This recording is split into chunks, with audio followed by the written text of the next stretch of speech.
السلام علیکم ورحمۃ اللہ وبرکاتہ۔ وہابیوں کی کتاب توحید کا قلعہ، گستاخی نمبر 2۔ یہ دیکھیے وہابیوں کی کتاب ہے توحید کا قلعہ، 5 مولوی ہے وہابیوں کا۔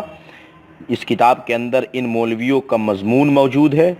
سعودی عربیہ کے انتظامات سے کتاب چھپی، دارالقاسم سے کتاب طبع کی گئی۔ اس کتاب کا پیج نمبر 163۔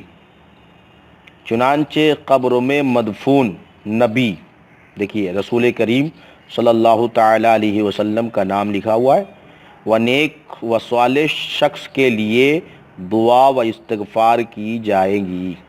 دیکھیے، کیا آج تک آپ نے کسی قرآن کی آیت میں یا حدیث میں یا صحابہ کرام کے عمل میں کہیں ایسا پایا کہ اللہ نے کہیں حکم دیا ہو کہ رسول کریم کے لیے دعائے مغفرت کرو، یا رسول کریم نے کہیں پر کہا ہو کہ میرے لیے تم دعائے مغفرت کرنا، یا صحابہ کرام کے عمل میں کہیں آپ کو ایسا ملا کہ صحابہ میں سے کسی نے رسول کریم صلی اللہ تعالی علیہ وسلم کے لیے دعائے مغفرت کی ہو؟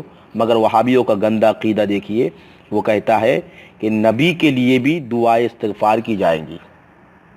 اب آپ بتائیے، آپ ایسے عقیدے والوں کے ساتھ رہیں گے یا ان عقیدے والوں کے ساتھ رہیں گے جن کا عقیدہ ہے کہ رسول کریم صلی اللہ تعالی علیہ وسلم معصوم عن الخطا ہے، رسول سے کبھی گناہ ہوا تھا نہ ہوا ہے؟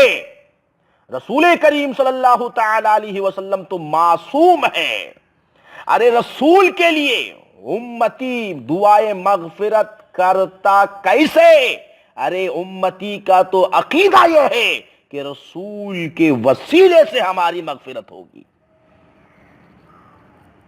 اللہ تبارک و تعالی ایسے بد مذہبوں کے گندے اور ناپاک عقیدے سے ہمارے سنی مسلمانوں کی حفاظت فرمائے، اور کوئی وہابی میری آڈیو کو دیکھے تو وہ بھی غور سے پڑھے کہ جس مذہب کا، جس جماعت کا یہ عقیدہ ہو کہ رسول کریم صلی اللہ تعالی علیہ وسلم کے لیے مغفرت کی دعا کی جائے، ایسے بد مذہب والے عقیدے کو چھوڑ کر محبت والی جماعت میں آ جاؤ۔